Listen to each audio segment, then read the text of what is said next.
Bonjour à tous, je suis Charlotte Le Guénic de l'ATBVB, l'Association des techniciens de bassin versant breton.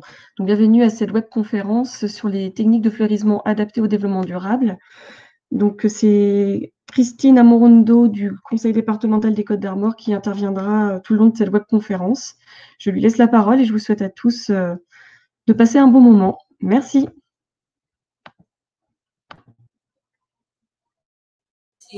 Bien, bonjour à toutes et à tous. Donc, je vais dans un premier temps me présenter. Donc, je suis Christine Amorando. Je travaille au Conseil départemental des Côtes-d'Armor au service de la randonnée des espaces naturels et du paysage. Donc, j'ai en charge à 80% de mon temps sur la mission embellissement fleurissement, dont le label Ville et Village Fleuris. Et puis pour les 20 autres pourcents, donc je suis en soutien avec une collègue qui gère les PLU et les PLUI. Donc moi j'analyse toute la partie espace naturel et sensible, et je suis également en soutien de manière ponctuelle aux collègues du pôle paysage. Par exemple, j'ai travaillé avec mes collègues sur des mises en place de plans de gestion différenciés dans les collèges, et puis également le travail autour du référencement. Enfin, il restait encore des pesticides dans les collèges, etc. On n'était pas forcément très bon élève au niveau du conseil départemental, donc j'ai également donné un coup de main là-dessus. Voilà, donc je voulais également remercier Charlotte parce que bon voilà, ça me fait très plaisir d'intervenir sur cette thématique, même si j'étais pas très à l'aise avec les outils que Charlotte me proposait, mais bon, c'est la période qui nous inflige un peu ça. Mais ça m'a permis en tous les cas de poser les choses et puis de revenir sur le plan là que je vais vous présenter pour mon intervention. Donc il me paraissait important de commencer et de faire un petit historique tant au niveau global que de revenir sur les actions que nous menons depuis 30 années maintenant, donc dans le département des Côtes-d'Armor autour de l'embellissement fleurissement. Et puis, dans un deuxième temps, de revenir également sur les fondamentaux, de prendre un exemple qui me semblait opportun avec la ville de Plérin. Je vous expliquerai pourquoi. Et puis de terminer donc sur eh bien les plantes spontanées dans tout ça, au niveau de l'embellissement, fleurissement, où ont-elles leur place, comment les communes les apprécient ou pas, etc. Donc voilà un petit peu comment j'oriente je souhaitais orienter mon intervention, qui a été validée par Charlotte et puis d'autres collègues à vous. Donc je pense qu'on peut rentrer dans le vif du sujet. Voilà, donc vous voyez, l'historique pour moi, c'était vraiment important de reprendre en fait, de revenir à 2 siècles en arrière, c'est-à-dire avec la fin du 19e siècle et puis cette politique hygiéniste de la ville et des lieux de vie, donc qui était mise en place. Donc c'est parti, si vous voulez, un petit peu au mi-temps du 19e siècle avec Adolphe Alphand, qui était ingénieur des ponts et chaussées, donc à la ville de Paris, en lien avec le baron Haussmann, qui était directeur des travaux de la ville de Paris, et donc à un moment donné, donc on souhaitait assainir et embellir Paris. Donc assainir, c'était pas forcément en termes au niveau de sanitaire, mais c'était aussi pour mater un petit peu la populace, comme on l'appelait à l'époque. Mais toujours est-il que on a vu donc les avenues s'élargir et se planter, et puis on a vu également donc la création de parcs importants tels sur Paris le parc Monceau, les Buttes-Chaumont, le parc Montsouris, mais également en province où là, ce sont des paysagistes que vous connaissez probablement, que sont les frères Buller, et qui ont créé des parcs importants comme le Tabor à Rennes, mais encore le parc de la Tête d'Or à Lyon, pour nommer que ces grands parcs et jardins qui permettaient d'avoir et de créer des poumons verts à l'intérieur des villes. Donc voilà, donc ça c'était vraiment important de le rappeler. Vous dire aussi que sur ces parcs urbains, on voyait déjà en fait la mise en œuvre de ce qu'on appelait des corbeilles fleuries. Alors c'était pas forcément du hors-sol, hein. La corbeille fleurie à l'époque, c'était vraiment du massif où on plantait quelques pélargoniums, et quelques voilà, quelques plantes comme ça annuelles pour justement apporter un petit peu de couleur au niveau de ces parcs qui étaient avant tout en fait des parcs arborés, puisque l'idée aussi c'était de continuer, si vous voulez, à faire connaître à la population tous ces arbres qui nous venaient de contrées lointaines. Et c'est pour ça aussi que si on est par exemple au Tabor, on a une très belle collection d'arbres, donc qui retrace aussi toute cette tous ces végétaux qui sont arrivés jusqu'à nous. Voilà. Donc on passe après au XXe siècle. Donc là, on se retrouve un siècle plus tard avec la création du concours des villes et villages fleuris, donc en 59, où là on passe en fait de directeur de ponts et chaussées, de paysagiste, à un secrétaire d'État au tourisme qui était Robert Buron.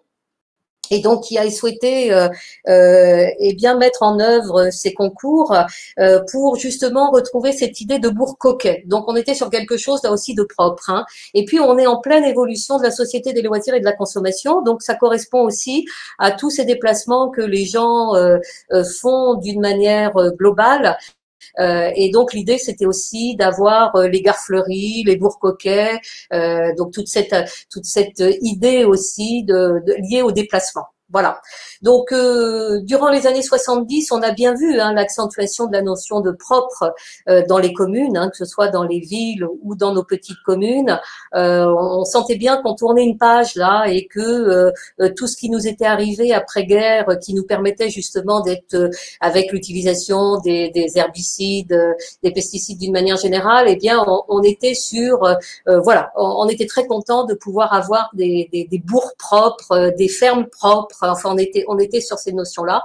Et puis, on a continué à travailler avec des plantes, mais on était sur vraiment des plantes à massifs rigides et colorés dans les communes. Rigide, pour moi, c'est vraiment aussi ce qui caractérise un petit peu ces années-là, mais jusque dans les années 90. C'est-à-dire que moi, quand j'ai pris mon poste au printemps 90, on était toujours sur cette idée quand même d'avoir des bacs à fleurs et puis de changer de fleurissement 3 fois par an, etc. Mais dans les années 90, on voit bien quand même qu'il y a des notions qui font leur apparition. Et là, vous le savez bien, c'est ces notions de développement durable et de changement climatique. On a le sommet de la Terre de Rio, on a toutes ces incitations à la mise en place de l'agenda 21. Donc là, on sent bien déjà qu'on était sur un tournant. Alors, dans les années 2000, pour nous, en fait, en Côte d'Armor, c'est vraiment une période de transition. Fin des années 90 et le début des années 2000. À l'époque, moi, j'avais été contactée par les collègues de la région qui géraient le programme de Bretagne au pur, qui avaient fait en fait une enquête auprès des collectivités qui pour savoir un petit peu le lien entre fleurissement et puis mise en place de plantes de désherbage. Enfin, on était déjà dans une première approche. Et puis, dans les années 2000, ça s'est vraiment accéléré. D'une part parce qu'il y a eu le gros travail qui a été fait par les techniciens de bassin versant de notre département. Et puis, moi, des collègues étaient venus me trouver en disant écoutez, Christine, c'est incroyable. À chaque fois qu'on met en place un plan de désherbage sur une collectivité, les jardiniers, certains élus nous évoquent le fleurissement, les concours de fleurissement. Et est-ce qu'on n'aurait pas justement un travail à faire ensemble? Donc, bien évidemment, j'ai acquiescé tout de suite et les élus qui suivaient aussi. Donc on voit bien aussi qu'il y a eu un changement de regard sur les espaces publics, mais on était quand même à la marge encore à ce niveau-là. C'était pas l'unanimité. On voyait bien que certains élus prenaient ça à bras le corps, qui commençaient justement à réfléchir aussi sur cette idée de fleurissement qui pour eux devait évoluer. Donc on sentait vraiment ce moment-là où il y a eu un tournant un petit peu décisif lié justement à ce rapprochement entre les techniciens de bassin versant et puis nous, comité de fleurissement, pour justement essayer de faire un petit peu évoluer les choses. Voilà. Donc l'année 2008, bon voilà, vous connaissez ça par cœur, la mise en place du plan éco-phyto. Là aussi un tournant. On voit bien que certaines communes, mais plus les plus grandes communes, ont commencé en fait à travailler des plans de gestion différenciée des espaces verts. Et donc là aussi, plaf, on sent qu'il y a eu encore quelque chose qui a évolué à ce niveau-là. Donc, fort de ce constat-là, c'est vrai qu'à un moment donné, nous, on s'est réellement interrogé au niveau du département de savoir si ce concours des villes et villages fleuris correspondait toujours aux attentes de nos communes. Parce qu'on voyait bien que, d'une part, nous, c'était une grosse machine, même si c'était vraiment sympa d'aller tous ensemble visiter les communes avec le concours des villes et villages fleuris, des maisons fleuries, etc. On sentait bien qu'il y avait aussi quelque chose qui se passait et qu'on n'était plus réellement en phase. Donc, nous nous sommes interrogés en 2011. Donc, où là, nous avons mené une enquête auprès de l'ensemble des collectivités costarmoricaines pour savoir si, justement, qu'est-ce qu'elles attendaient, est-ce qu'elles souhaitaient qu'on passe à autre chose, est-ce qu'il y avait des sujets qui leur étaient plus pertinents à développer, etc. Et puis, on s'est rendu compte que oui. Donc entre-temps, il y a eu des petits bouleversements dans les structures dans lesquelles nous travaillions. Donc, il y a eu un petit flottement. Et puis, fort de cette enquête et de ces constats, en 2014, donc le conseil départemental, donc a validé l'idée que, nous, on abandonnait en quelque sorte ces concours villages fleuris et maisons fleuries pour aller vers un accompagnement technique dans lequel rentrait le label Ville et Village Fleuris. Alors, je vous rappelle que le label Ville et Village Fleuris, c'est un label national, un label de qualité qui est géré par le Conseil national des villes et villages fleuris, et donc qu'il y a donc cette association nationale qui travaille en lien à la fois avec les régions et les départements pour labelliser les communes et animer donc ce label Ville et Village Fleuris. Donc, comme vous avez vu, c'est quelque chose qui a 60 ans et donc qui aussi a évolué en 60 ans, mais qui évolue, enfin vous allez le voir, qui évolue d'autant plus depuis quelques 5-6 années, en gros. Voilà.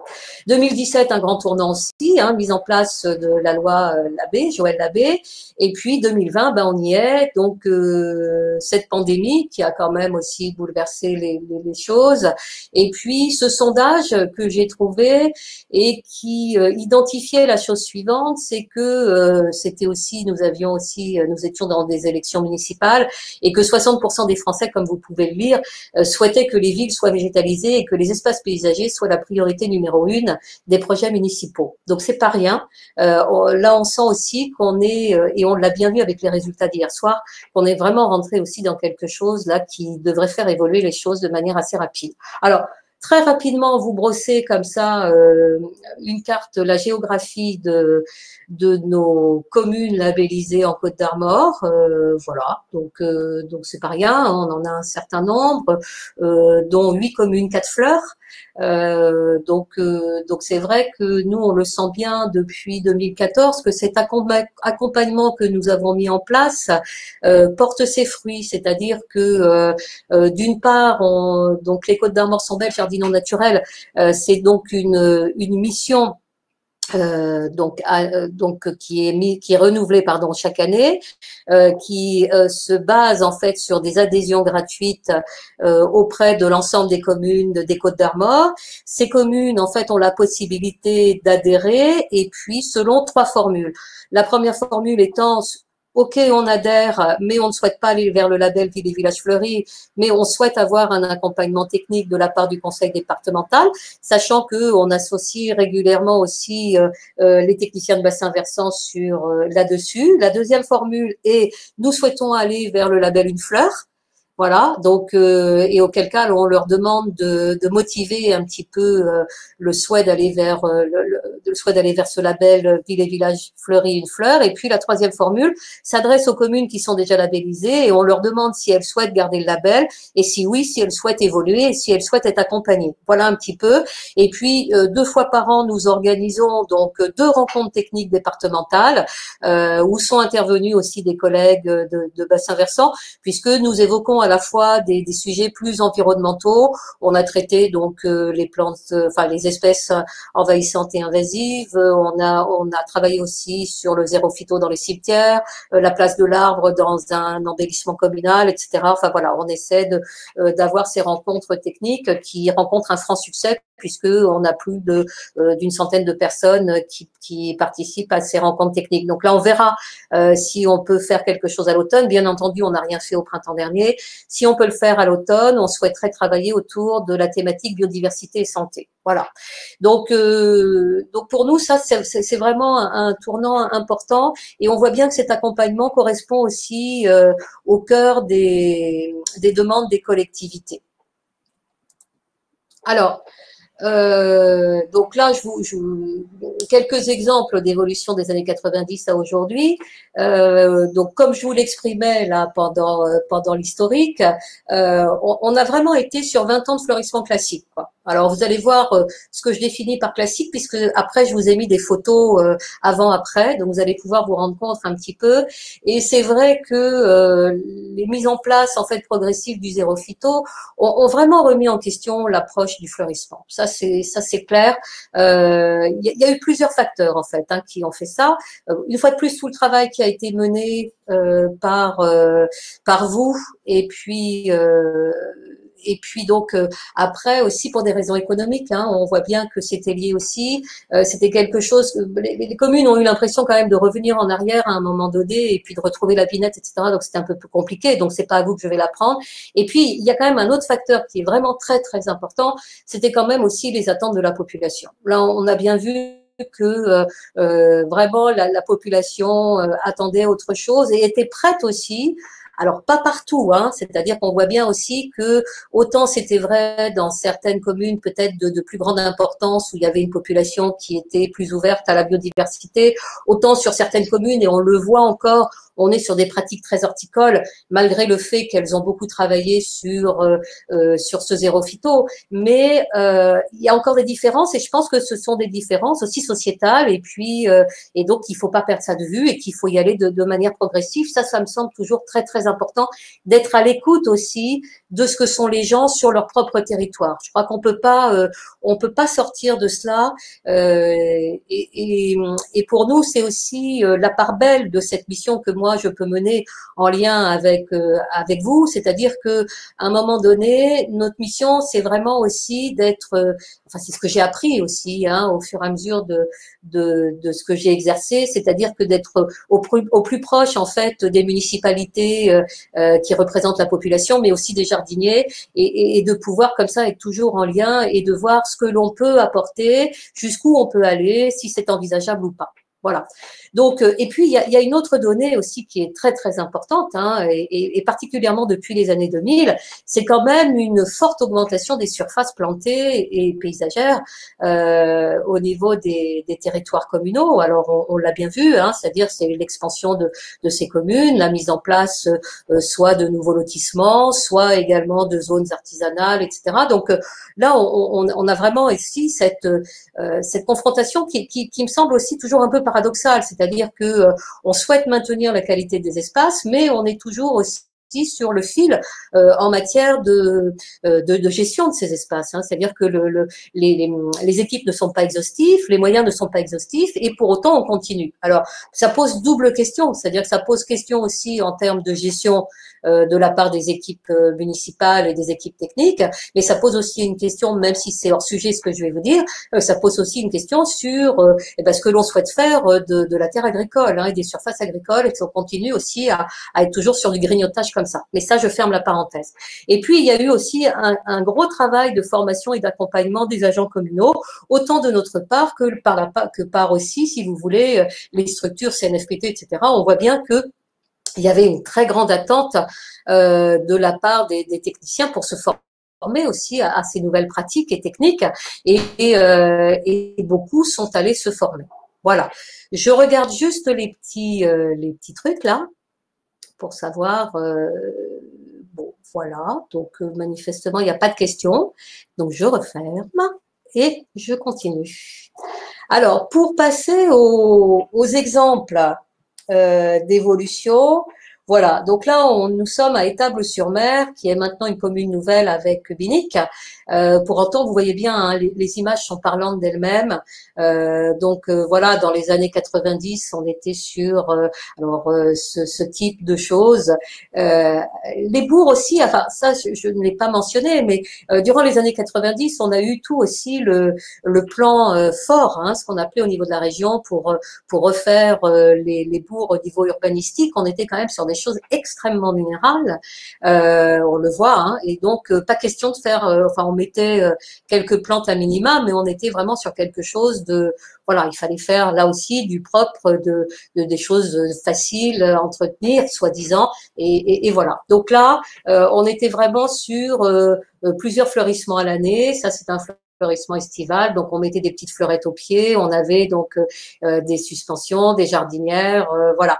Et puis 10 ans plus tard, voilà ce que vous trouvez. Alors c'est pas tout à fait la même prise de vue, hein, vous le constaterez, mais pour autant là on était sur développement des plantes vivaces herbacées et puis surtout plantation pleine terre, comme on peut le voir ici.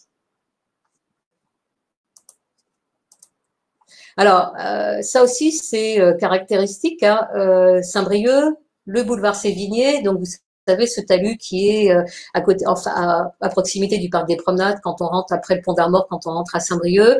Donc voilà, dans les années 90, on était sur de la mosaïculture, donc où on a eu droit à tout. Là, on est sur un motif assez classique, mais tout a été développé, les fables de La Fontaine, certains trucs de Disney, je vous en passe, et des meilleurs. Et on était vraiment sur des plantes rigides où il y avait un travail extrêmement colossal. Et puis ça, donc l'année dernière, voilà comment était traité ce boulevard Sévigné, donc à la fois avec un mélange d'annuels et de plantes vivaces. Voilà, donc on est sur des choses extrêmement différentes. Ça, la mosaïculture fait aussi référence, hein, typiquement à ce qu'étaient en fait les dessins utilisés aussi dans les parcs urbains dès le 19e siècle, 20e siècle. Hein. On n'était pas sorti de cet axe-là. Hein. C'est pour ça que je vous dis que vraiment les choses, elles sont très récentes en matière d'évolution.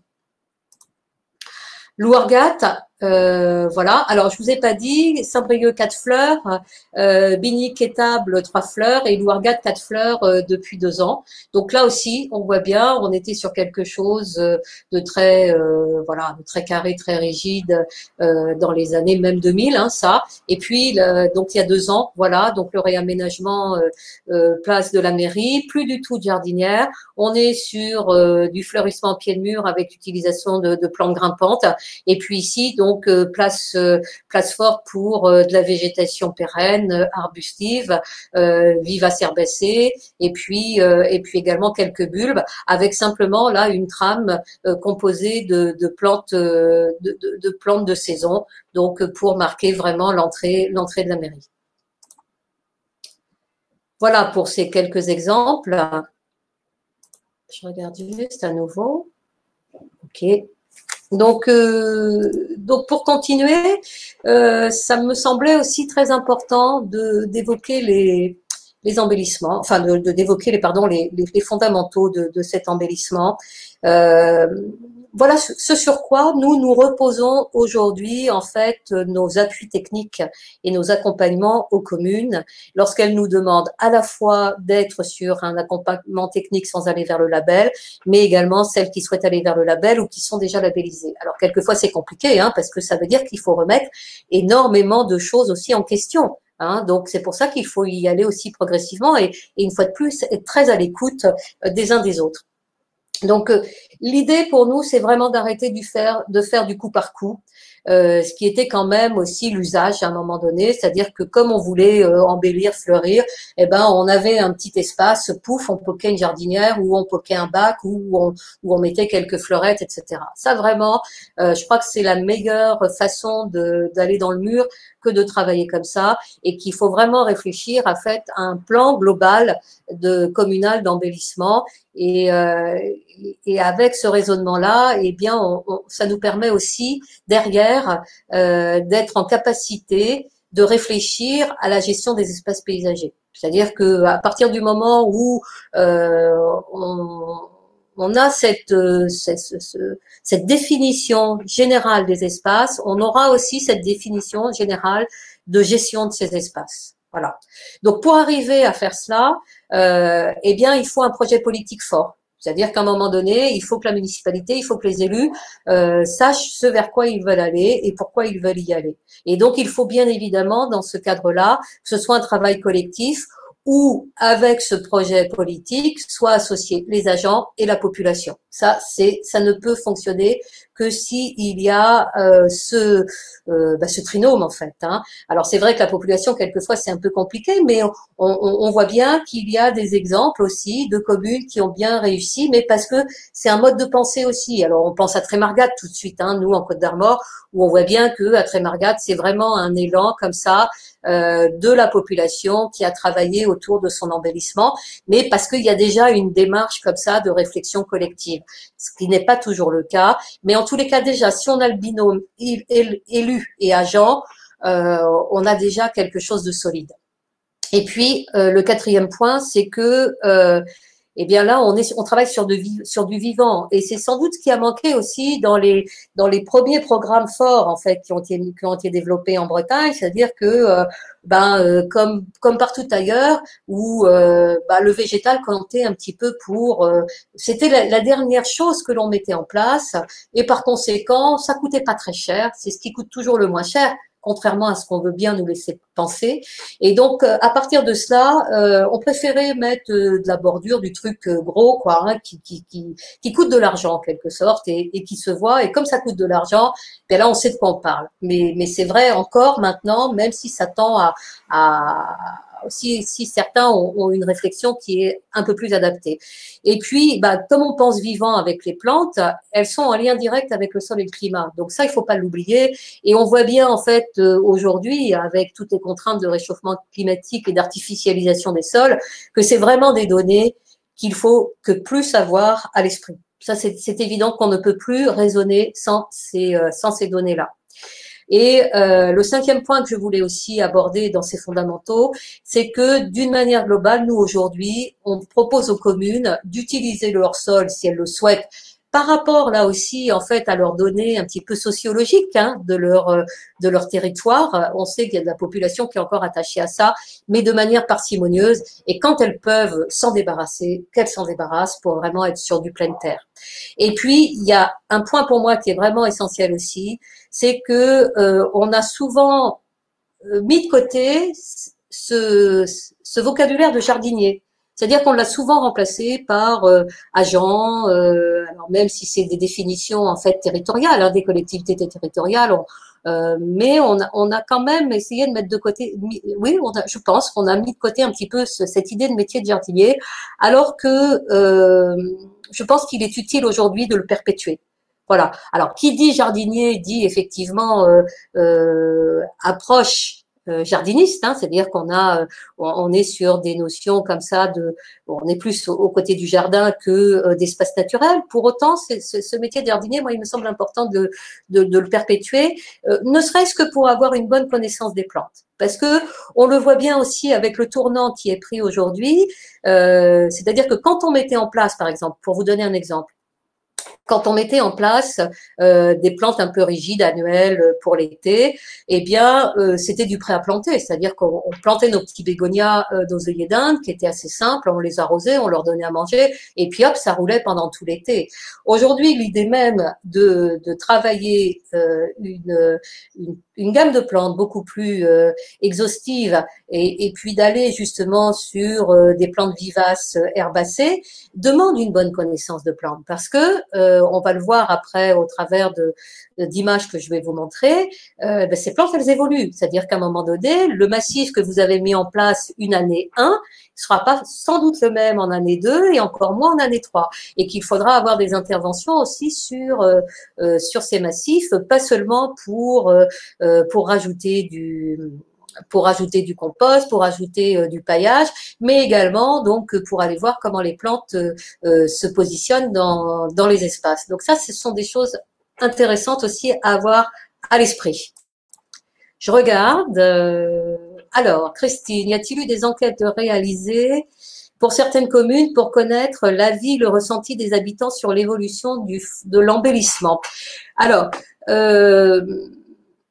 il y a eu une enquête nationale, mais qui date un peu, hein, elle date de 2011, mais c'était plus sur comment effectivement la population euh, ressentait le label plutôt que l'embellissement. Donc, ils disaient que bah voilà, c'était une bonne appréciation qu'ils avaient, que c'était un label qui était reconnu, etc. Mais en lien avec ta question, il y a pas eu d'enquête là-dessus. Ce serait peut-être intéressant.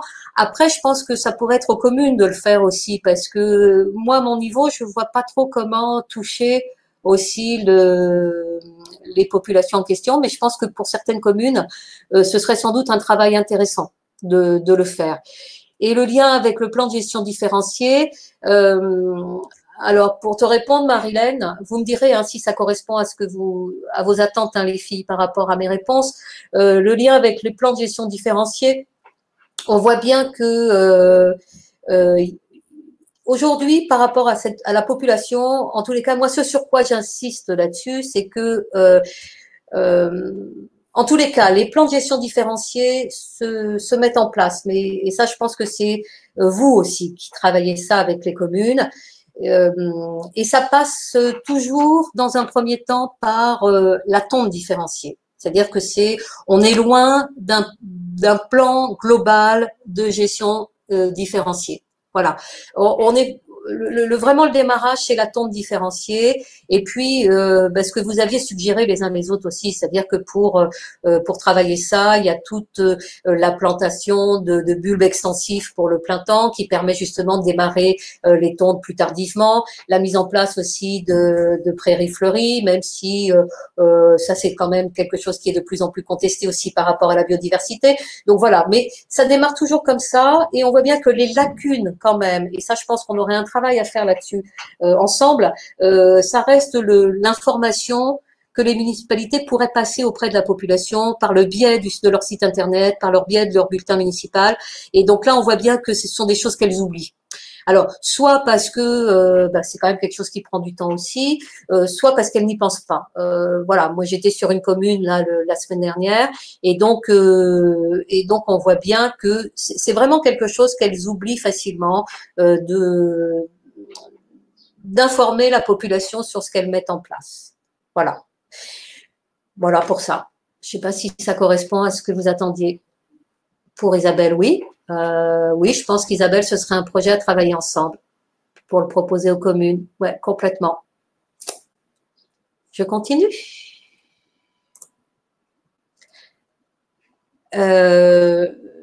Zoup. Je ferme ma petite boîte. Alors, je voulais vous présenter l'exemple de la ville de Plérin à plusieurs titres. Pour moi, c'était vraiment une commune intéressante parce que, comme je vous l'indique, elle est à la fois urbaine. C'est vraiment une commune qui fait partie de Saint-Brieuc agglomération, qui est à 2 minutes en fait en voiture de Saint-Brieuc centre. Et puis qui a une partie comme ça campagnarde et littorale. Il y a plusieurs communes associées à Plérin Centre. Il y a Saint-Laurent-de-la-Mer, il y a le Légué, il y a également le Sépulcre. Enfin bon, voilà, il y a plein comme ça de choses qui sont agglomérées en fait à cette ville-centre. Et donc ça représente 60 hectares, c'est pas rien. Donc 4800 mètres carrés de fleurissement-embellissement, puisque la commune de Plérin a décidé d'abandonner pour des raisons à la fois, comme je vous le disais, de projets politiques, donc soutenu par l'équipe d'agents, hein, donc 25 jardiniers comme une 3 fleurs, d'abandonner en fait l'usage des plantes saisonnières, hormis les bulbes, puisqu'ils ont planté beaucoup de bulbes, mais je veux dire, quand j'entends saisonnières, c'est les plantes annuelles, bisannuelles, etc. Donc ça, ils en ont plus du tout sur la commune, au profit donc d'un embellissement à partir de plantes pérennes pour un fleurissement durable, pardon. Et ça a vraiment été une volonté qui s'est affirmée depuis une dizaine d'années. Et donc ça a permis en fait, comme vous le verrez au travers aussi des images que je vais vous présenter, d'avoir un lien aussi entre les liaisons douces, les entrées de communes les plantations arborées, la jonction également entre toutes ces zones donc distinctes que sont le littoral, la campagne, les zones et puis le centre-ville de Plérin.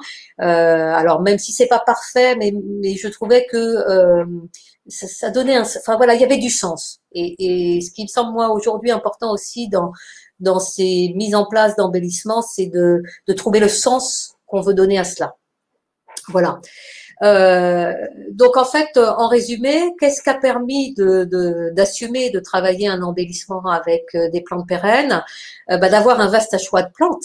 Donc là, on est sur quelque chose qui permet vraiment aussi à la fois de présenter un choix de plantes intéressant qui va du stade arboré au stade herbacé.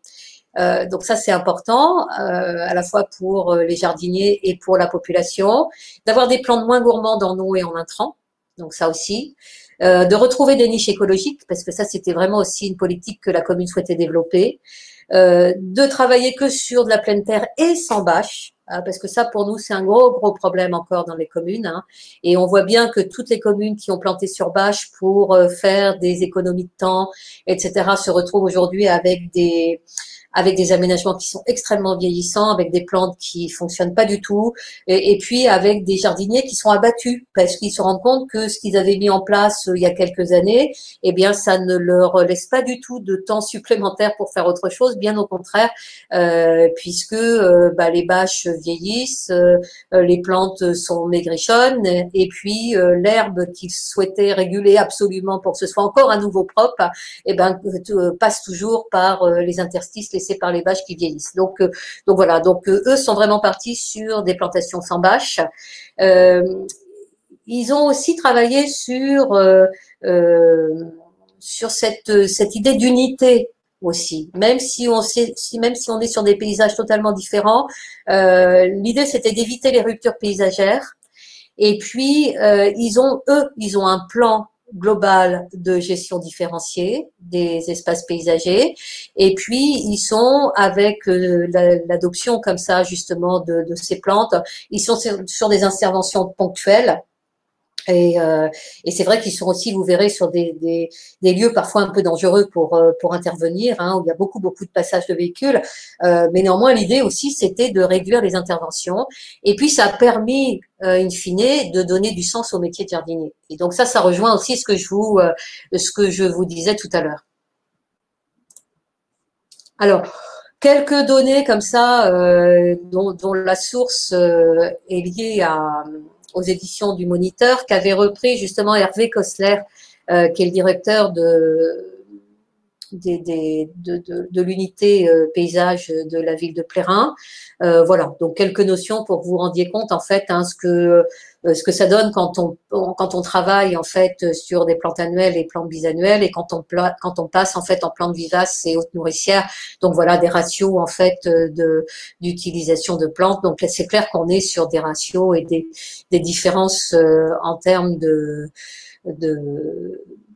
comment dirais-je, de prix unitaires qui sont quand même pas neutres. Voilà. Donc là, ce sont des photographies que j'ai prises là au printemps dernier. Et alors moi, je voulais aussi vous dire quelque chose, c'est que pendant le confinement, on a bien vu que les choses avaient permis justement ce retour à une biodiversité un petit peu débridée, on va dire, hein, débridée n'étant pas du tout péjoratif dans ce que je dis. Pour autant, j'ai vu aussi à la sortie du confinement des jardiniers heureux de retrouver leurs espaces. Moi, j'étais scotchée quand je les ai vus retrouver. On sentait que vraiment il y avait quelque chose de fort là qui se passait chez eux. Et voilà, c'est juste anecdotique, mais je voulais le dire. Donc voilà, donc là on est sur des aménagements avec des plantes vivaces herbacées, donc devant des bâtiments publics à Plérin Centre.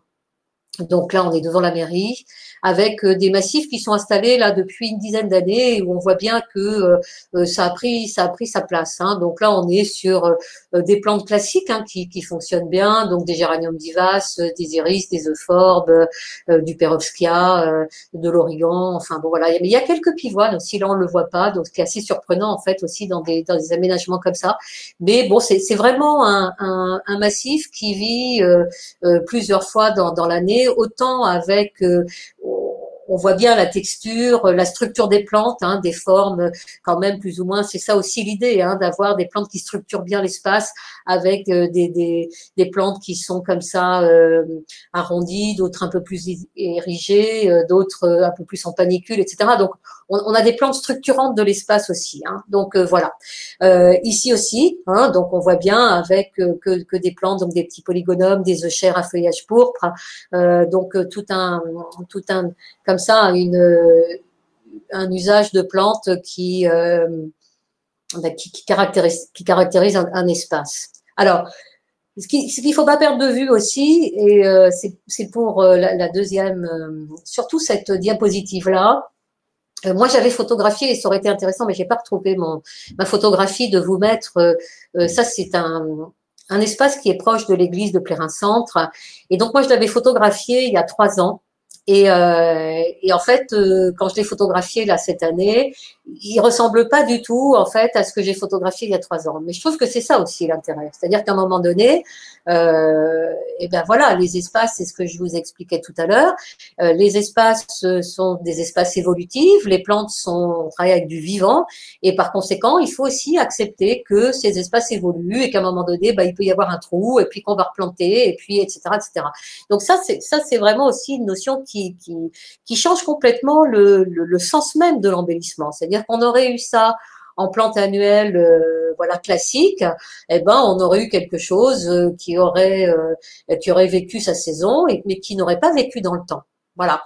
Ce qui change quand même aussi dans l'utilisation des plantes de saison. Vous avez dû le constater aussi, il y a des communes qui gardent les plantes de saison et c'est tant mieux. Je pense qu'il y a un mix à trouver. Après, Plérin, c'est particulier parce qu'eux, ils ont vraiment choisi de ne travailler qu'avec de la plante pérenne. Mais pour les communes qui choisissent toujours de travailler avec des plantes de saison, moi, ce que je trouve intéressant aujourd'hui, c'est qu'elles travaillent avec des plantes qui évoluent sur la saison. C'est-à-dire que les massifs que vous allez voir plantés mi-mai, début juin, ne seront pas du tout les mêmes en juillet, en août et en fin de saison. Et ça, je trouve ça exemplaire aussi parce que ça veut dire qu'à un moment donné, il y a une très bonne connaissance des plantes. On revient toujours aussi à cette idée-là.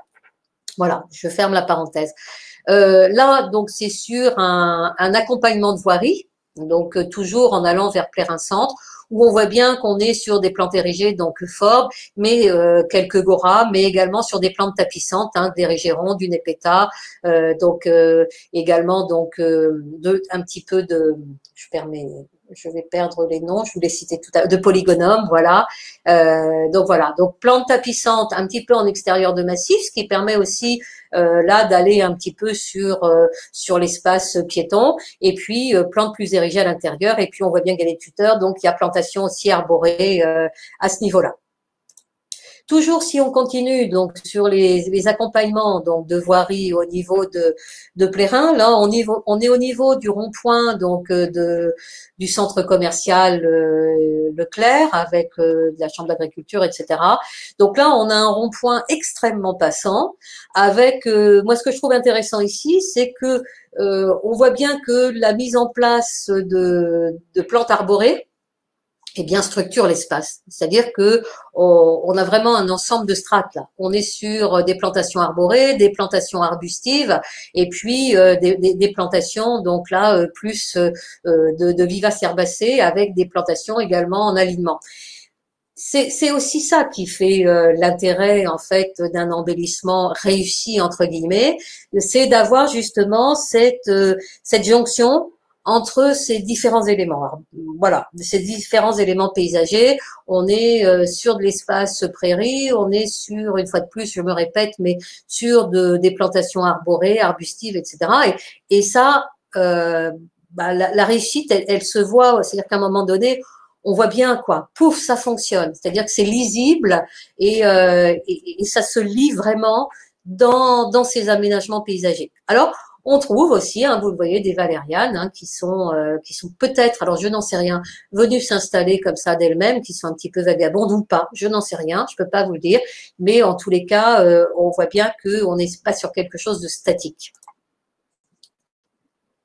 Alors là, on est côté mer, donc on est au Rosaire, où là, il y a eu tout un travail de fait sur des plantations en pied de mur, donc qui accompagnent les espaces piétons, hein, voilà, donc en lien avec les espaces privés, et puis également donc de travail de semis en pied de mur, où là en fait, alors soit ça a été ressemé, ou soit les choses sont venues après d'elles-mêmes, je n'en sais rien, parce que pour avoir suivi un petit peu ce pied de mur pendant quelques années, on était plutôt sur de l'écholsia il y a quelques temps. Là, vous voyez, on est sur du coquelicot. Alors je sais pas, il y a peut-être eu des choses qui ont été ressemées depuis, mais les choses ont évolué. Voilà. Donc je vous évoquais justement tout ce travail comme ça commun à la mise en place de l'embellissement sur cette commune. On a les lésions douces, des espaces piétonniers comme ça qui relient les espaces entre eux. Qui fonctionne très très bien et on le voit bien, hein, c'est emprunté. Et puis on a donc la mise en place de tons différenciés en entrée de commune, où là aussi donc un travail de concert. Alors je regarde juste, parce que je crois qu'il y a quelque chose. Ouais. Oui, je suis d'accord avec toi, Isabelle. Isabelle évoque l'idée du type d'aménagement, pardon, qui était ici, où elle dit l'intérêt aussi de ce type d'aménagement, mais vous le voyez peut-être aussi vous, c'est de noyer les aspects routiers et tout bitume. Malgré une forte urbanisation, on est moins, alors je dirais on est moins oppressé, Isabelle, qu'on n'est pas oppressé. Parce que malgré tout, moi je trouve qu'on est quand même bien oppressé par ces zones commerciales et par ces maisons qui poussent de partout. Enfin, moi ça m'oppresse personnellement. Alors on l'est moins pour moi. Voilà. Donc voilà, et ça, donc des espaces fleuris. Non, moi je suis pas très. Hop, oui, c'est sûr. Bah oui, merci Isabelle. Donc voilà, ça c'est devant la médiathèque à Plérin. Donc là on est en plein centre. Et ça donc c'est un espace où on laisse, voilà, en gestion différenciée aussi. Donc une entrée du Légué, on voit bien le pont ici, avec où on a laissé justement les marguerites. Il devait y avoir une prairie fleurie. C'est la marguerite qui a dû prendre, et un peu de chrysanthème aussi, mais c'est la marguerite qui a dû prendre le dessus au fil des années. Et donc ils ont laissé les marguerites se développer. Donc voilà pour ça. Donc je ne sais pas si jusque-là ça répond à vos attentes et à vos questions. En tous les cas, moi le Plérin me semblait vraiment intéressant à développer. Alors on peut pas tout développer. Je pense qu'après, si vous voulez avoir plus de renseignements là-dessus, vous pourrez prendre directement adage auprès des services de la ville. Donc c'est Isabelle Helleux, que vous connaissez tous, hein, enfin une partie de vous, qui est aujourd'hui directrice du pôle environnement, et puis Hervé Kostler, qui doit encore être, parce que je sais qu'il était à la limite de partir en retraite, donc qui est peut-être encore pour quelque temps directeur du service, mais je pense que vous pourrez vous diriger vers Isabelle sans aucun souci. Voilà. Donc autres petits exemples. Alors, hop, je reviens.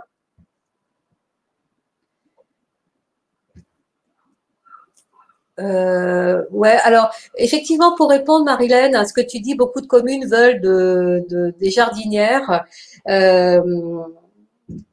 Après, je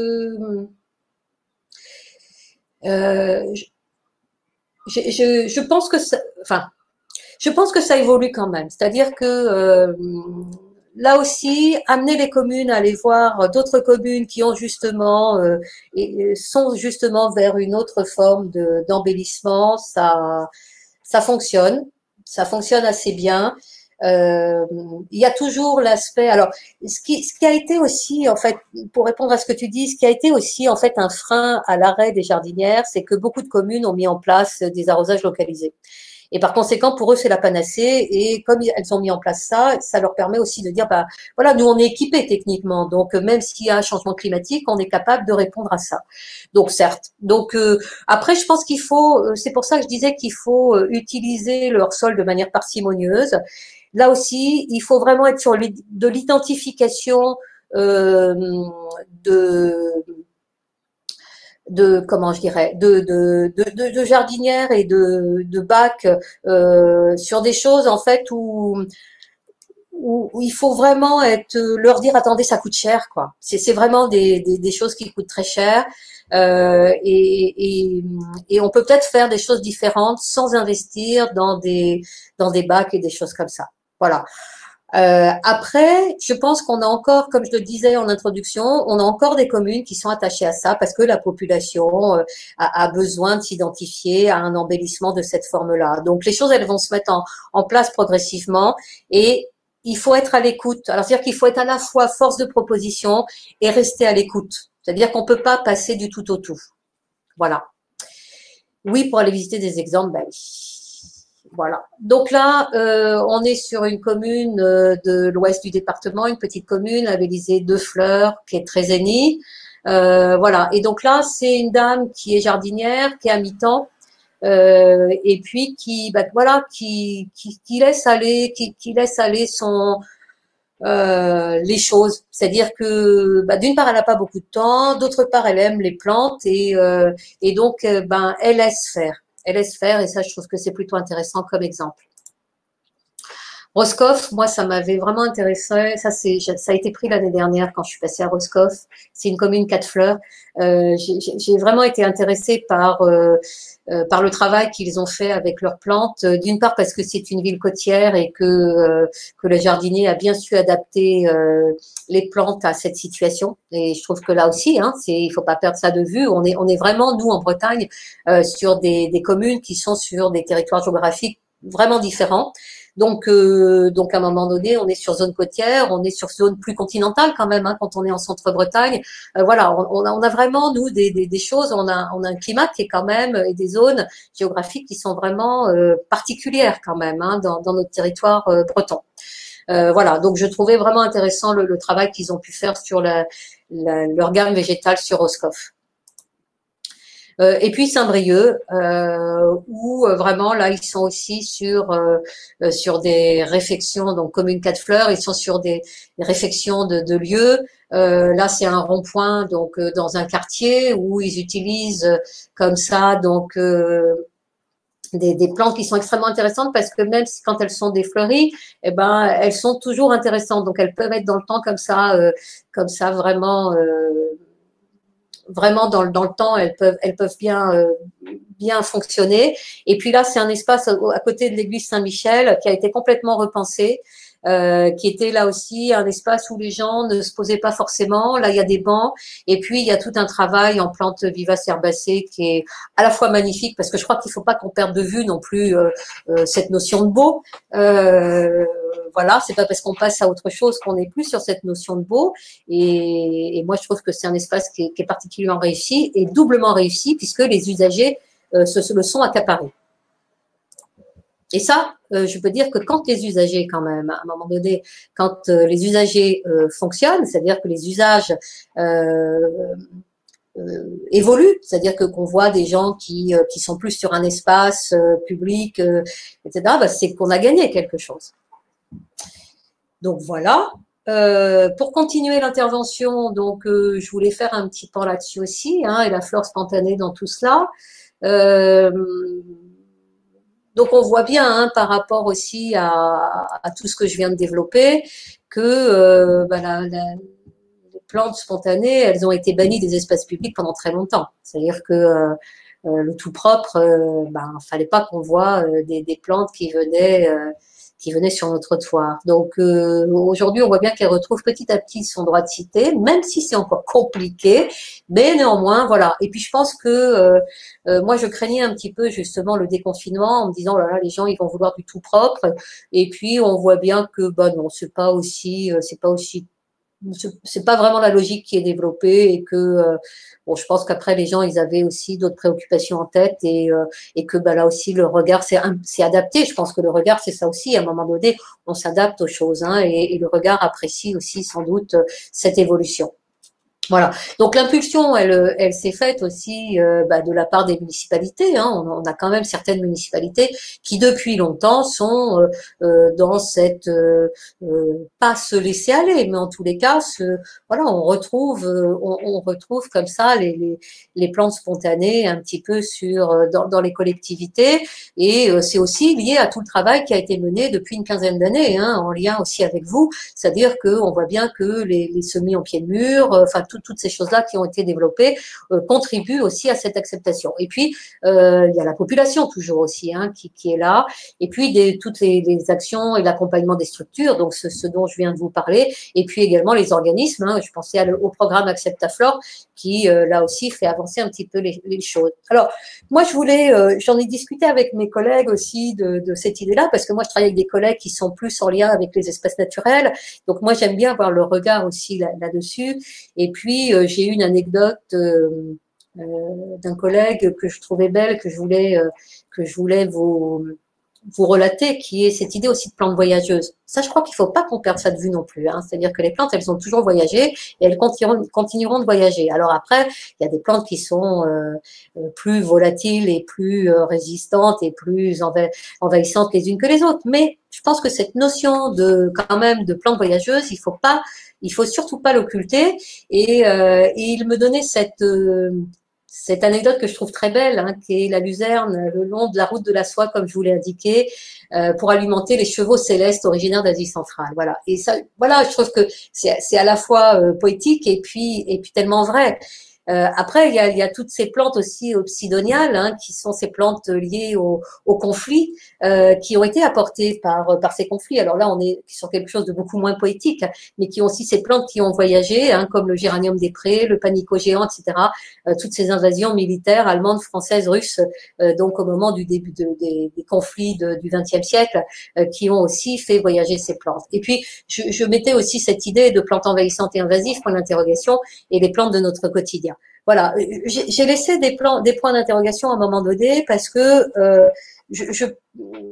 c'est Gilles Clément qui évoque ça aussi dans ses articles où il râle contre ces idées de plantes invasives. Pour lui, c'est un mot qui ne convient pas et parce que justement les plantes ont toujours voyagé. Je laisse ça à votre réflexion. Alors, je vois que j'ai un petit truc. Voilà, bah tu évoques effectivement cette notion de jardin en mouvement, Isabelle. Donc tu vois, j'évoquais Gilles Clément sans avoir vu ton intervention. Voilà. Mais c'est vrai que en tous les cas, moi aussi ça m'interroge. Hein, c'est cette notion de plantes invasives et envahissantes parce que ça renvoie aussi à des choses beaucoup moins belles. En termes d'identité, etc. Voilà. Moi, j'ai toujours, alors moi, pour moi, mais c'est une question philosophique, je suis toujours très en retrait de ces notions identitaires. Mais là aussi, je referme la parenthèse. Voilà, je voulais vous montrer quelques actions de municipalité. Donc ça, c'est une exposition que j'avais vue lors d'un séjour à Noirmoutier, où il y avait justement, donc c'est une exposition dans une commune qui s'appelait Sauvage des rues, belle et rebelle, que vous connaissez sans doute, hein, mais que je trouvais très intéressante. Cela aussi, donc c'est une municipalité qui a identifié, et ça on le voit de plus en plus hein, au niveau des communes, qui a identifié donc une flore spontanée, ruine de Rome. Je trouve que c'est beau en plus. Et d'actualité probablement. Et ça, donc, c'est une rue plantée à Saint-Brieuc que j'ai photographiée là il y a 15 jours. Voilà, où on voit bien que les pieds d'arbres étaient laissés aux plantes spontanées. Voilà. Et puis il y a les actions d'habitants aussi, hein. Donc on voit bien, ça c'est à la rue du Gersval à Dinan, où justement avec, alors j'ai trouvé, vous connaissez peut-être cette petite maison d'édition. Si vous ne la connaissez pas, courez voir ce site, c'est extraordinaire. Moi, à chaque fois que je suis descendue dans cette rue, c'était fermé, donc j'ai pas pu me rendre dans leur boutique. Mais en tous les cas, il y a vraiment des choses très intéressantes autour des plantes, des plantes spontanées. Et donc, je pense que ce sont aussi ces personnes qui sont à l'origine avec les habitants de la rue du Gersval à Dinan. Je sais que Béatrice de Cœur avait travaillé en lien avec eux. Donc voilà, donc il y a toute une identification des plantes spontanées sur cette rue du Gersval. Et ça, c'est dans un quartier de Saint-Brieuc où on voit bien que, eh bien, les plantes sont sorties en fait du jardin pour venir sur la rue, et ce n'est que bien. Voilà. Il y a également ce type de choses que moi j'avais trouvé, puisque j'ai la chance de faire partie des jurys nationaux pour aller visiter les communes labellisées 4 fleurs, et j'étais allée à Cholet.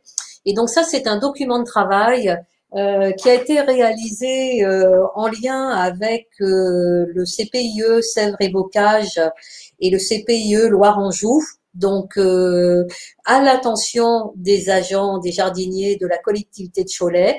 Donc, c'est un livret d'identification de la flore sauvage et le conseil de gestion que j'avais récupéré, qui est un document qui est extrêmement bien fait. Donc, comme vous pouvez le voir sur la petite planche que je vous ai mis, si on prend l'aquilée, il y a à la fois donc sa reconnaissance, donc son nom botanique, sa famille, si c'est une plante annuelle, bisannuelle, vivace, etc.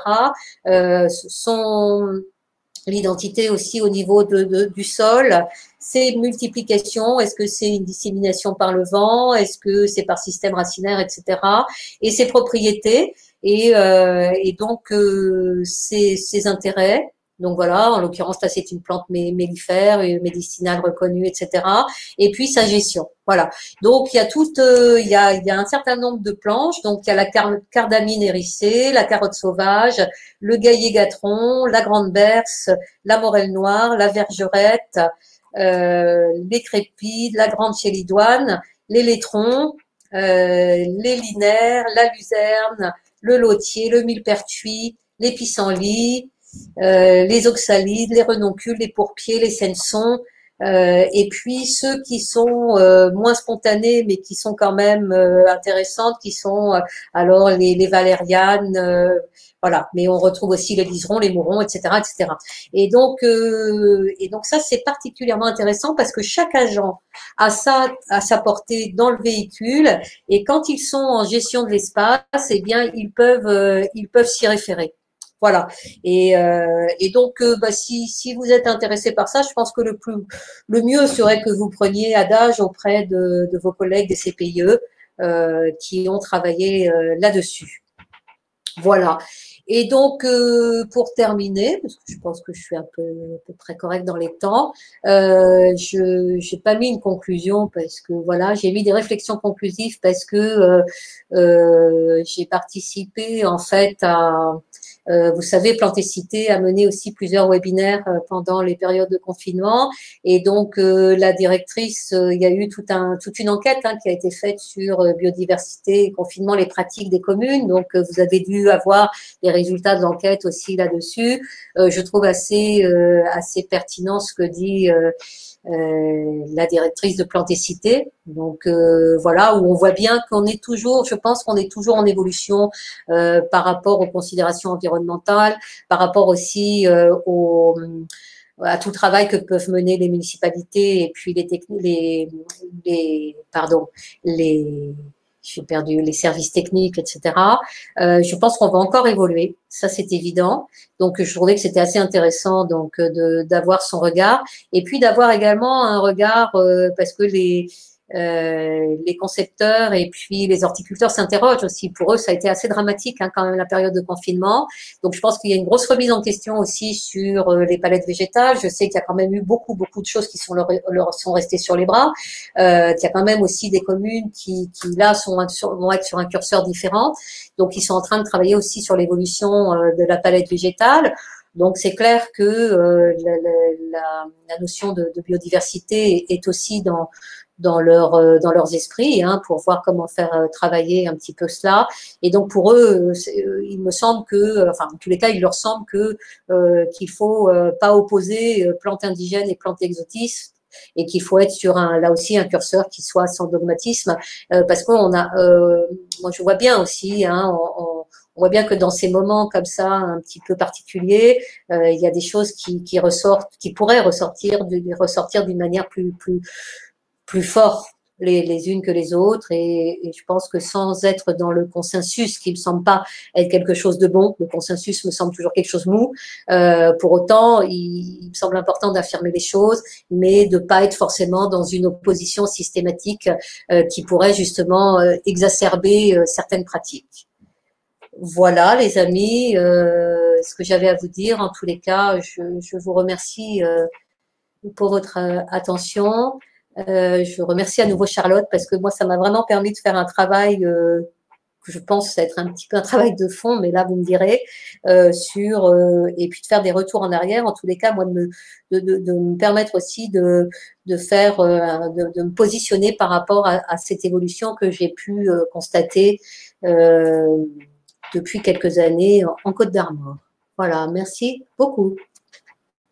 Donc, si vous avez des questions… Merci beaucoup, Christine. Merci, Christine. Et effectivement, j'allais faire la même chose, effectivement. Là, il y a un petit temps questions-réponses, donc c'est la bulle de conversation. Mais si vous avez d'autres questions complémentaires à poser à Christine, n'hésitez pas, c'est le moment.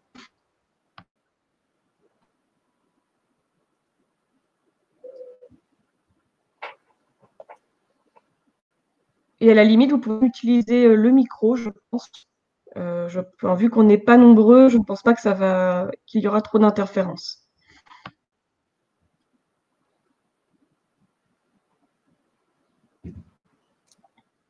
S'il n'y a pas de questions, moi, ce que je voulais rappeler aussi… s'il y a une question, ouais. Christine. Est-ce que vous auriez une liste des espaces pérennes à fournir aux collectivités? Alors, ça veut dire quoi? Des espèces pérennes, peut-être, non? Plutôt que des espaces? D'accord. Non. J'ai pas de… Alors, voilà. Ça, je pense qu'il faut… c'est aussi de se voir, Christine, avec Christine, pour travailler sur les enquêtes habitants pour les communes. Oui, alors, pardon. Lisa, je réponds d'abord à votre question. Justement, c'est là aussi à la fois l'intérêt et la difficulté des choses. C'est-à-dire que je pense pas. Alors après, il y a des plantes qui réussissent partout. Nepeta, érigéron, voilà, il y a des plantes qui fonctionnent bien partout. Donc ça, oui, à la limite, je peux fournir une liste comme ça. Après, je pense que c'est un réel travail à faire avec chaque commune. Donc, ça me semble important, ça. C'est-à-dire que l'idée, c'est aussi, à un moment donné, toujours de garder, alors, pas l'identité, parce que c'est une fois de plus quelque chose que je n'aime pas, même si c'est important d'avoir cette notion-là, mais d'être au plus proche en fait de la commune sur ce qui fonctionnerait le mieux comme plante, et ce que serait à même aussi que les jardiniers, que les habitants seraient à même aussi de recevoir, quoi, en quelque sorte. Enfin, je sais pas si je me fais comprendre. Voilà. Je sais pas si Lisa, je me fais comprendre. En tous les cas, après, il y a des fournisseurs, je pense à Lepage, par exemple, sur les plantes vivaces herbacées. là, je vais faire un peu de promotion, mais les entreprises de page ont un catalogue qui est vachement bien fait. Je pense on peut aussi se diriger vers des professionnels qui aujourd'hui aussi, de toute façon, je pense que c'est important d'aller vers eux aussi parce qu'aujourd'hui ils en ont besoin. Ça, il faut pas le perdre de vue. Et puis vraiment, ils connaissent bien leurs plantes, donc ils seront à même aussi d'être des ressources importantes pour aider les communes là-dessus.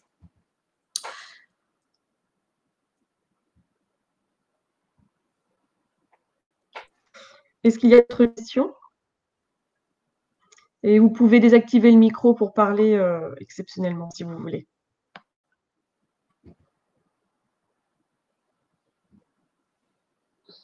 Et peut-être en attendant que quelqu'un rédige sa question, je rappelle le 10 juillet, donc c'est un vendredi, le vendredi 10 juillet de 14h à 16h, on organise une autre webconférence sur la thématique de la végétation dans les villes et villages. Et cette fois-ci, ce sera sur la prise en compte de la végétation spontanée. Donc, si ça vous intéresse, de toute façon, je renverrai l'invitation. Je vais refaire une relance. Et on prévoit également, alors pour l'instant, rien n'est fait, mais on prévoit également peut-être d'organiser au second semestre une journée ATBVB sur la gestion écologique de la flore spontanée. Donc, je vous enverrai une enquête de satisfaction. N'hésitez pas à me faire part de vos attentes et besoins sur ces journées-là et sur d'autres événements ATBVB à venir, ainsi que vos retours et remarques constructives. Hein, c'est le but. Le but, c'est de s'améliorer et d'évoluer. Donc, voilà. Il y a une autre question de la part de Marilène. C'est clair, Marilène, évidemment. C'est évident. Alors, au-delà même, tu vois, de faire des pentes convergentes pour récupérer l'eau de pluie, il y a déjà un gros travail à faire avec les aménageurs. Enfin, il y a à la fois un travail à faire avec les aménageurs, mais il faudrait aussi que les collectivités soient en capacité de mieux rédiger leur cahier des charges. Ça, c'est un gros problème. C'est-à-dire que les collectivités aujourd'hui, en termes d'aménagement paysager, ne mettent pas, par exemple, dans leur rédaction de cahier des charges, ou très peu, tout ce qui est lié justement à la gestion de ces espaces derrière. C'est-à-dire que il y a toujours cet aspect de prêt à consommer, quoi, entre guillemets. Hein. C'est-à-dire qu'ils veulent quelque chose qui soit beau tout de suite, machin. Bon. Et donc ils oublient dans leur cahier des charges. Et je pense que ce serait bien que nous puissions collégialement leur répéter, c'est-à-dire quand ils élaborent leur cahier des charges, qu'ils soient en capacité aussi de mettre derrière les modes de gestion relatifs à cette conception, que ce soit pas uniquement, voilà, on fait appel à des aménageurs pour. Après, la difficulté aussi des aménageurs, enfin des collectivités toujours, pardon, avant de passer aux aménageurs, c'est que généralement c'est la municipalité sans associer en fait les techniciens des communes qui font leurs petits trucs entre eux. Et ça, il n'y a rien à faire. On sait bien que si un jardinier ne s'accapare pas un lieu, ça marchera pas. Donc, il faut impérativement associer les techniciens donc aux nouveaux aménagements. Ça, c'est essentiel. Et puis, les aménageurs et les concepteurs, à un moment donné, il faut qu'ils arrêtent de penser qu'on ne fait que des espaces routiers. Quand je dis ça, c'est-à-dire qu'on mette des bordures, etc., et qu'on se retrouve avec, là encore, mettre de la plante, même si elle est pérenne, on met de la plante, mais sans savoir si c'est bien planté, etc., qui font ça dans l'urgence, à n'importe quel temps, n'importe comment, etc. Moi, je l'ai bien vu sur Saint-Brieuc comment ça a été fait, hein, donc c'est du grand n'importe quoi. Et donc, mais une fois de plus, c'est vraiment lié aux collectivités qui doivent affirmer tout cela dans leur cahier des charges. Moi, ça me semble vraiment très très important et je pense que là on a un gros travail à faire vis-à-vis d'elles. Et puis les concepteurs, il faut aussi qu'ils apprennent les plantes, quoi, hein, parce que il y en a un certain nombre qui aujourd'hui on met de la plante au kilo quand même. C'est-à-dire qu'on met plus de la plante comme on faisait il y a 10 ans, mais et puis là pour le coup, en termes de gamme végétale, plus on va mettre de la plante qui coûte pas cher et machin. Je vois à Saint-Brieuc, ils ont mis du Lycnus, ils ont mis du sédum partout, etc. Bon, très bien, hein, mais voilà, en termes de gamme végétale, c'est pas top quand même. C'est pas forcément top. Ouais, mais les élus, je suis d'accord, hein, Marilène, mais à un moment donné, les élus restent les élus. Donc normalement, ce sont eux les décideurs. Donc je pense que c'est, à mon sens, vraiment un problème de cahier des charges au départ. Donc, un cahier des charges, ça veut dire quoi? De se fixer les bons objectifs, de savoir ce qu'on veut. Merci, Marilène. Mais c'est à nous de les accompagner. Je pense que là, pour revenir à ça, il faut vraiment qu'on les accompagne. Oui, oui, oui, Isabelle, tout à fait. Je pense que c'est indéniable là-dessus. Mais vraiment, je ne sais pas si vous avez un rôle là-dessus, mais ce serait peut-être quelque chose qu'on pourrait travailler ensemble aussi. C'est comment aider les collectivités à bien rédiger un cahier des charges. Et derrière, mais ça c'est un autre problème, c'est que souvent les conseils. Alors, il y a un autre problème, je me permets aussi là, c'est qu'aujourd'hui on voit bien que les concepteurs ne savent pas répondre à une offre en général, ils sont toujours perdus, sauf 3 grandes entreprises qui se partagent le gâteau en Bretagne quand même. C'est-à-dire qu'on voit bien qu'aujourd'hui, il y a 3 entreprises qui se partagent les aménagements espaces verts en Bretagne. Et sorti de là, pas de salut. C'est-à-dire que les autres, ils ont vachement du mal à se positionner parce que eux, ce sont des grosses boutiques et par conséquent, ils s'alignent sur tout ce qu'on leur demande. Donc, c'est ni fait ni à faire, mais on ne sort pas de ça. Donc, là aussi, je pense qu'on a un rôle à jouer par rapport aux communes. Alors, d'autant plus avec cette idée de développement durable qui serait de dire, adressez-vous aussi à des concepteurs proches de chez vous. Ouais, oui, Isabelle, c'est clair. Mais je pense que enfin, vous êtes, enfin, vous avez sans doute aussi à l'esprit des aménagements qui ont été faits par les entreprises que je ne citerai pas, qui sont les 3 à se partager le gâteau. Mais c'est pauvre, quoi. C'est vraiment pauvre, mais c'est pas cher. Voilà. Donc, je pense que là aussi, nous, on a peut-être à travailler. Alors, je sais pas, est-ce que ça ferait partie là aussi d'un travail mené collectivement pour apprendre aux communes à bien rédiger un cahier des charges ou en tous les cas à les sensibiliser là-dessus. Charlotte, je sais pas. Moi, j'ai noté, j'ai complètement noté. Si, je pense qu'on peut faire quelque chose et je me dis même qu'on pourrait se rapprocher de Brudel, mais à réfléchir. Mais en tout cas, je l'ai noté. Ouais. Je l'ai noté. Je pense que ça peut intéresser. Ouais.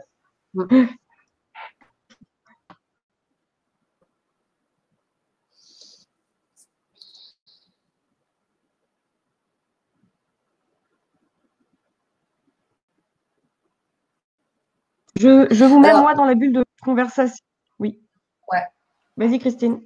Non, je voulais juste ajouter quelque chose, mais c'est en lien avec le label Ville et Villages Fleuris. Alors, c'est vrai que nous, en Côte-d'Armor, on travaille vraiment de concert avec les syndicats de bassin versant. Donc, je sais que c'est pas tout à fait la même chose dans les autres départements bretons.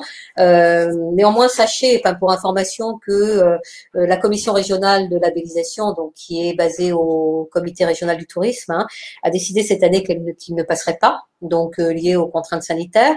On a eu une visioconférence il n'y a pas longtemps. Voilà, ils s'interrogent beaucoup aussi sur les notions de biodiversité, donc ce qui est bien. Moi, je trouve ça super. Voilà. Mais sachez aussi que ils s'interrogent aussi sur, en tous les cas, le maintien de cette mission au sein du CRT Bretagne. Voilà. Pour le mettre où, ils n'en savent rien. Pour le garder, ils n'en savent rien. Mais ça fait partie quand même des interrogations. Donc je pense que ce serait dommageable, mais ils s'interrogent en estimant que ça coûte trop cher. Or bon, voilà, quand on veut dire, commencer l'anecdote, enfin le truc qui dit quand on dit que le chien est vagal ou je sais pas quoi, la rage, on tue son chien, je sais pas quoi. Bon voilà, c'est un peu ça. Voilà, c'était juste une information que je souhaitais vous passer aussi.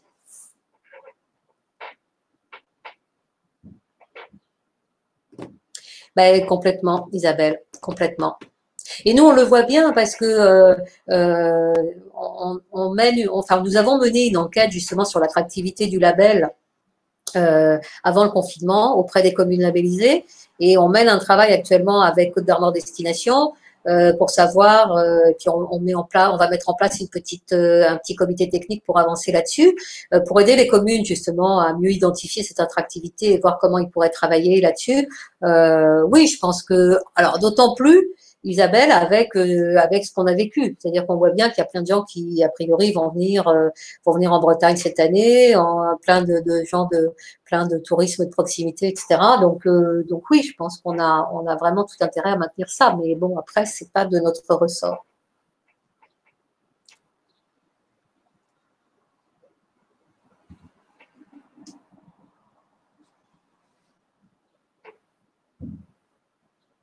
C'est vrai.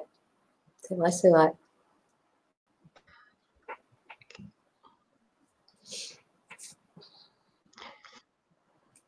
Y a-t-il d'autres questions du coup?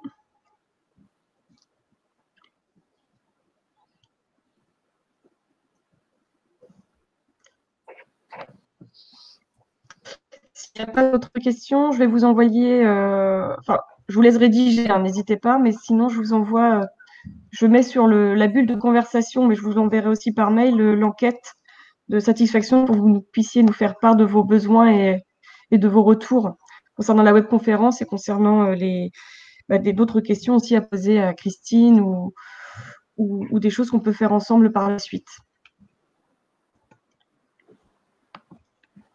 Si j'y arrive, ça ne marche pas. Voilà, j'ai mis le lien sur la bulle de conversation.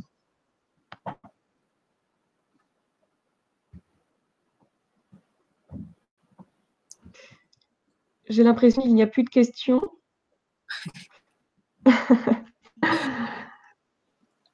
Dans ce cas-là, un grand merci à toi, Christine, pour ton intervention et ton retour d'expérience, comme toujours très intéressant. Si on a d'autres questions, peut-être que je te les ferai parvenir dans un second temps, dans ce cas-là, via l'enquête. Oui, très bien. Merci à tous aussi d'avoir participé à cette conférence. J'espère que ça vous a plu, ce nouveau format. Et voilà, je pense qu'on peut clôturer peut-être la webconférence. Je vous souhaite à tous une bonne journée. Et n'hésitez pas aussi à revenir vers moi si besoin, pour tout et n'importe quoi. Donc, merci à tous. Merci aussi à tous.